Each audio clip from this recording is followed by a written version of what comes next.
Nessa aula, a gente vai continuar falando sobre pronomes, sendo que agora a gente vai tratar especificamente do it, porque eu quero explorar isso aí com vocês, porque é algo que confunde demais as pessoas e há erro demais em provas a respeito disso.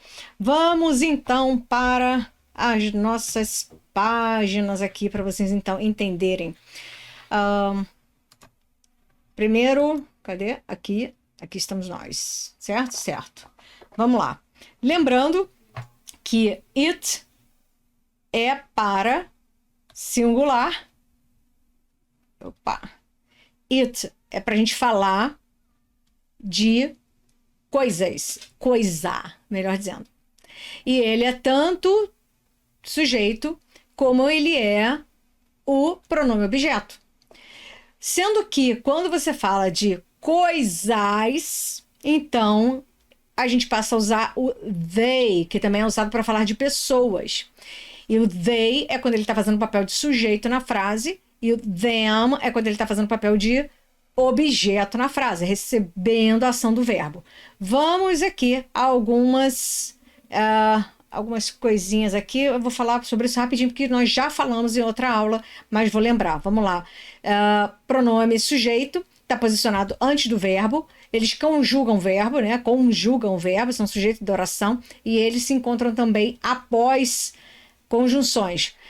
Pronome objeto não conjuga verbo, ele recebe a ação do verbo, ele está posicionado após o verbo sempre, não é como língua portuguesa que você pode algumas vezes ter sim pronome objeto antes do verbo, é diferente da língua portuguesa, ele sempre está após o verbo e ele normalmente está após preposição.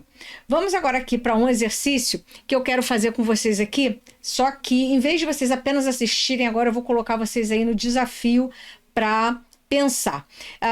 A gente usa muito o it para falar sobre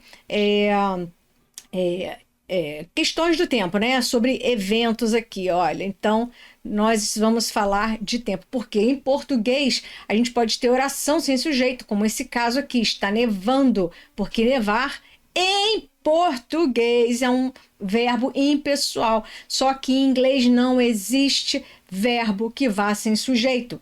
Então, a gente não fala que a neve está nevando, mas a gente tem que colocar um sujeito antes desse verbo nevando, que aqui no caso está no gerúndio. Então, primeiro aí, está nevando hoje. Se está nevando hoje, a gente tem que colocar um it no it antes da conjugação do verbo. Então, seria it is snowing. It, tá aqui, ó. E o está nevando, aqui, ó, is é o verbo ser estar, snowing, que é o nevando.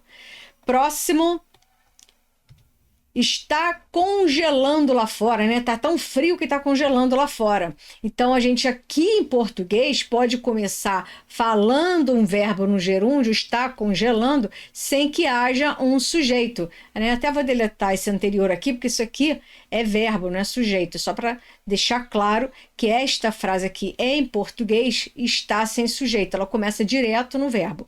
Em inglês, então, seguindo o exemplo anterior, se está congelando, tem que ter um it para eles na frase, que vai ser it is freezing. Então, está congelando lá fora, só que o tempo está congelando, a temperatura está congelando, seja o que for, mas você não tenta dar uma tradução para esse it, não, porque a gente não fala que a chuva está chovendo, a gente não fala que a neve está nevando, mas a gente precisa colocar um sujeito na frase, então tem que ter algum elemento, algum pronome nesse verbo quando a gente fala de eventos temporais. Está aí, ó. Mais um aqui, desafio. Eu estou começando com português para o inglês para vocês pensarem, ó. Está um dia nublado. Esse aqui, no caso, não é um gerúndio, né? Ele está aqui direto no verbo. E, novamente, não temos um sujeito aqui, né? Eu estou marcando esse pontinho aqui porque está muito apertadinho, mas não há um sujeito antes do verbo. Como é que vai ficar em inglês? Dia nublado é cloudy day. Cloudy, nuvem. Então, quando a gente fala que está nublado, olha aqui, ó. It is a Cloudy day. Cloud, aqui, cloud é nuvem, mas quando a gente coloca o Y, a gente fala, então, que está nublado. E o verbo está aí. Por acaso, eu estou usando, até esse momento, o verbo to be aqui no presente, né? Estamos falando do gerúndio presente, agora eu coloquei o verbo também aqui no presente. Próximo desafio, número 4. Vai chover hoje à noite. Agora foi para o futuro, né? Vai chover. Então a gente faz muito isso na língua portuguesa, né? Vai chover, vai comer, vai tomar banho, vai sair. Então isso também é uma forma que eles usam em inglês. Eles usam duas palavras também para, na verdade, três, para falar algo que vai acontecer no futuro. Também é algo que existe na língua deles. Aqui, ó, não temos sujeito. E lá, o que que tem? O que que tem? Vai chover. Pronto, tem o it. It. E chover é rain. Rain não é chuva? Sim, rain é chuva e também é o verbo chover. E o will aqui, will, é porque ele está colocando o verbo no futuro. Quando vocês forem estudar conjugação de verbo no futuro, vocês vão entender will rain. Vai chover. E tá aqui, hoje à noite, tonight. Tá lá. Então, temos mais um aqui, o último desafio, falando sobre tempo. Estava um dia ensolarado, e agora eu peguei um verbo no passado, estava, e não tem aqui de novo, ó, sujeito, não tem sujeito, não tem sujeito. Na nossa língua não tem sujeito, eles precisam ter um sujeito. Então, aqui, ó, para falar sobre tempo. Sempre eles têm um sujeito na frase. Então, aqui, ó, it was. Was, para quem já estudou verbo to be no passado, tá aqui, ó. Estava. Was poderia ser estava, ou poderia ser era, porque o sujeito ser, o verbo to be pode ser traduzido para o verbo ser ou para o verbo estar. Nesse caso, estava chovendo. Então, aí, a tradução was, it was a sunny. Sun é sol. Quando a gente fala sunny, a gente fala ensolarado, um dia de sol, ok? Então, esse aí é o primeiro desafio. Vamos para o segundo. Deu para entender que quando a gente fala de eventos climáticos, estava faltando a palavra climáticos, eu não conseguia lembrar. Quando a gente fala de eventos climáticos aqui, ó, chovendo, congelando, o dia está nublado, vai chover, o dia estava ensolarado. Então, quando falamos de eventos climáticos, aí está, precisamos de um sujeito na frase, e o sujeito normalmente é o it. Normalmente não, é sempre o it.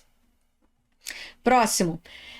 Falar, né, de ideias e situações. Então, a gente está aqui numa inversão de frase. Quando a gente fala, o que é perigoso? É perigoso ficar aqui.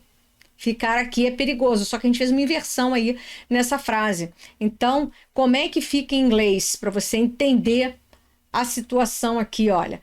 It is, é perigoso. É perigoso, só que, para não confundir, aqui, ó. It is dangerous. É perigoso, it is dangerous. O próximo desafio aqui, ó, número 2. É uma loucura. Então, tá aqui. É uma loucura. Aqui não tem ninguém, né? A gente não sabe o que vinha antes dessa frase para a gente dizer se era uma ideia, se era uma ação. Então, a gente vem aqui e fala, it's insane. Então, escalar o Everest numa determinada época do ano é uma loucura. Então, it's insane.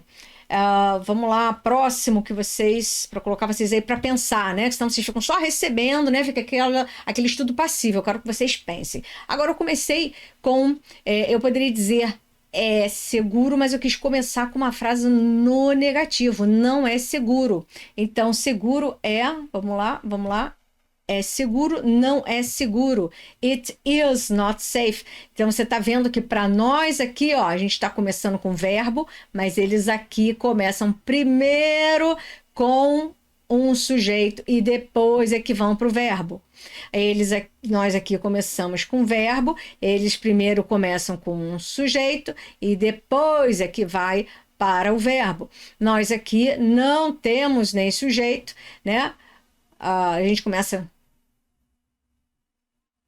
com verbo, até me confundi agora, que eu estava falando errado. E aqui, ó, não é, tá aqui, ó, a gente está começando com o verbo aqui, ó, negando.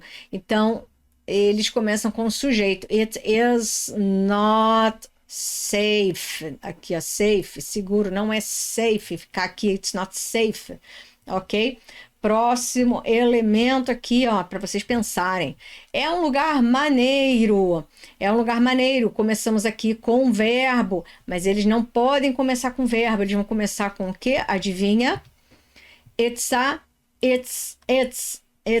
cool place, porque está no singular. Poderia ser, eram lugares maneiros. Aí seria um outro uso, tá? Mas a gente está aqui falando tudo no singular, tá? Porque a gente não está mais falando de tempo. Normalmente, tempo a gente fala singular, mas aqui eu só peguei exemplos no singular mesmo. Então, é maneiro, é um lugar maneiro. It's a cool place, aqui, ó, lugar maneiro.